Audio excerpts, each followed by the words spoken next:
Saudara, pemerintah Iran menolak segala bentuk pembicaraan dengan Amerika Serikat selama Washington terus mengancam dengan tindakan militer.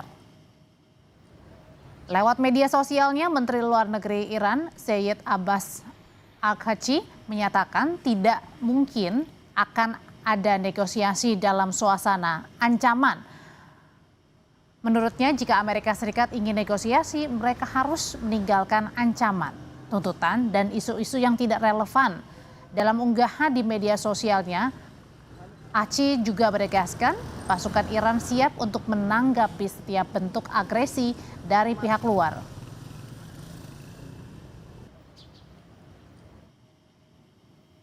Sebelumnya, Presiden Amerika Serikat Donald Trump memperingatkan Teheran agar bersedia berunding atau membuat kesepakatan.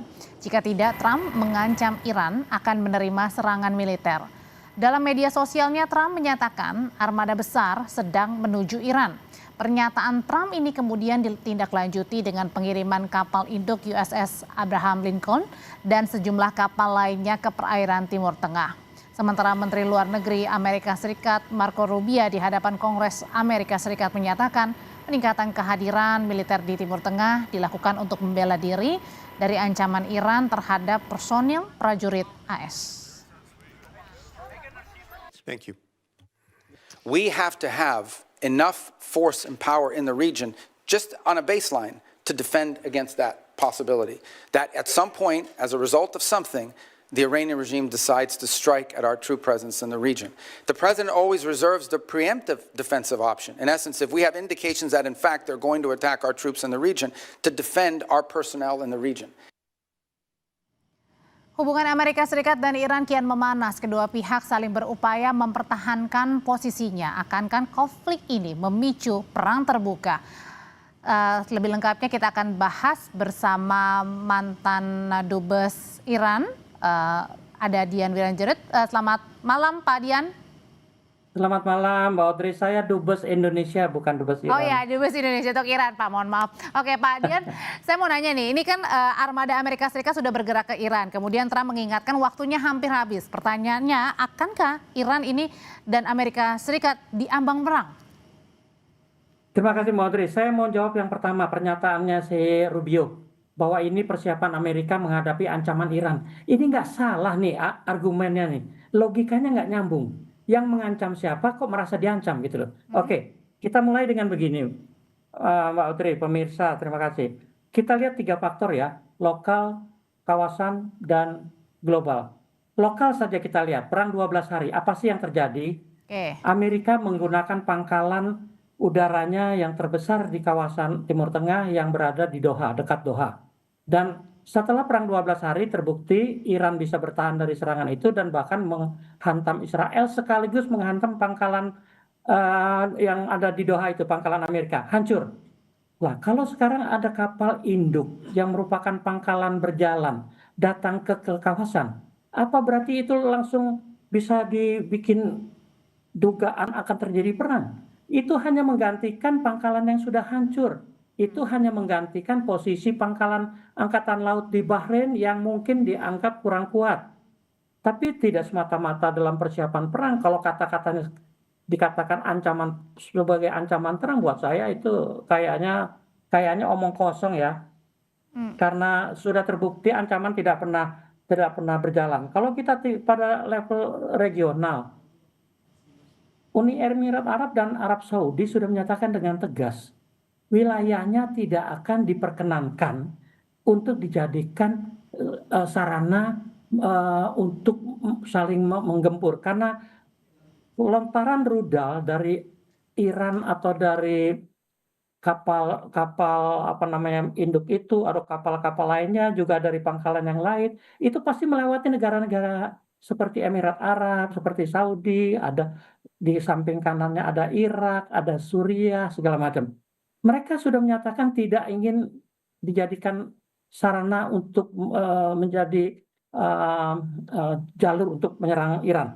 Artinya apa sih? Kalau itu dilakukan, Amerika jelas akan menghadapi tantangan dari kawannya sendiri. Pada tingkat global, ada yang dilupakan. Selama ini Iran itu cukup diam. Tapi di balik kediamannya itu, Rusia dan Cina sudah pasti akan ada di belakang Iran. Sementara Berarti juga yang Pak Dian, dilupakan Mbak Audrey, ya.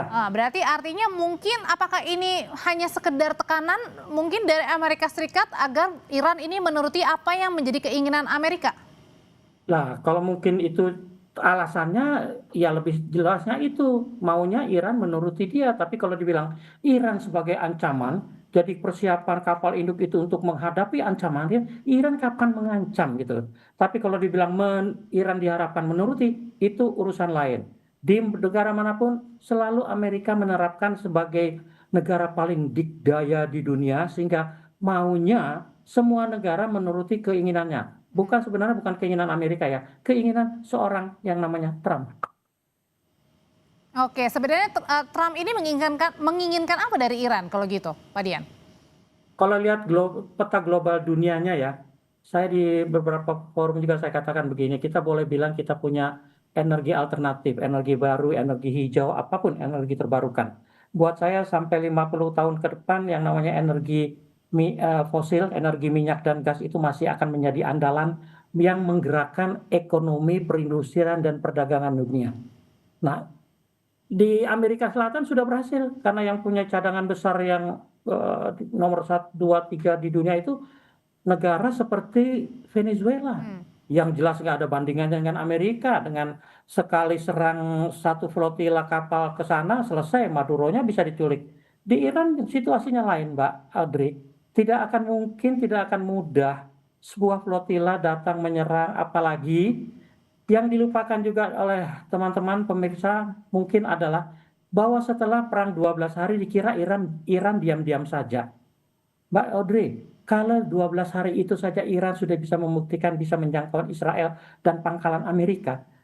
Dari perang 12 hari bulan Juni itu sampai sekarang, berbagai pertembangan dan berbagai strategi yang sudah disiapkan Iran mengantisipasi apapun yang datang, termasuk flotila yang dari Dian. Pasifik dipimpin Abraham Lincoln. Oke, tadi kalau analisanya Pak Dian mengatakan tidak mungkin nampaknya kalau Iran dan Amerika ini akan saling perang. Nah, tapi juga ada pakar yang menyebutkan pola Amerika Serikat ini apa yang dilakukan Amerika ke Iran ini nampaknya pola-polanya ini sama seperti saat menangkap Presiden Venezuela kemarin Maduro gitu. Apakah hal ini jangan-jangan juga mengikuti jejak yang kemarin di Venezuela kini di Iran? Terima kasih Mbak Audrey. Yang pasti Iran tidak sama dan jauh lebih punya kemampuan yang bisa mengimbangi negara seperti Amerika. Kalaupun tidak apple to apple, Iran pasti memberikan yang perlawanan yang luar biasa. Konsekuensinya bagi kawasan. Dengan situasi yang saya gambarkan tadi, negara-negara kawasan pasti tidak akan selamat dari dampak perangnya. Baik kerusakan, bahkan juga mungkin kehancuran. Yang pasti tidak dikehendaki oleh negara-negara Teluk. Karena mereka sudah bisa mencapai kemajuan, sudah modern, sudah menikmati kesejahteraan akibat minyaknya, dalam sekejap bisa hancur akibat Amerika gegabah memulai perang dengan Iran.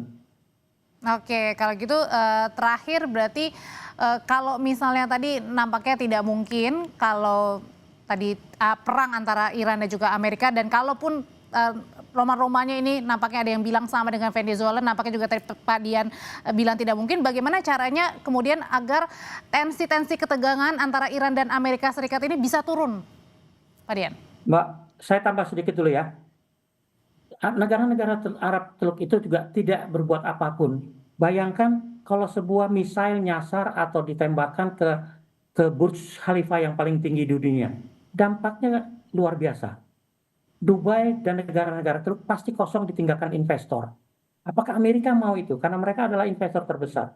Nah, kalau sekarang ditanya apa solusi mencegah perang, juga ini sering dilupakan. Pada akhirnya adalah peran diplomasi. Tidak banyak yang tahu bahwa yang namanya Saudi dan Israel misalnya secara bersama-sama itu adalah mitra strategisnya Amerika. Mereka sedang gencar tuh diplomasi dengan Trump. Di lain pihak, negara-negara Arab Teluk juga secara kelompok berbondong-bondong membujuk Trump supaya tidak melaksanakan. Karena mereka tahu sekali mereka akan paling terkena, paling menderita akibat perang ini. Belum lagi faktor bagaimana Iran sudah mendekati Cina dan Rusia untuk juga siap siaga. Oke, sudah kita tangkap pesannya. Terima kasih untuk analisanya Pak Dian Wirenjuri. Selamat malam. Selamat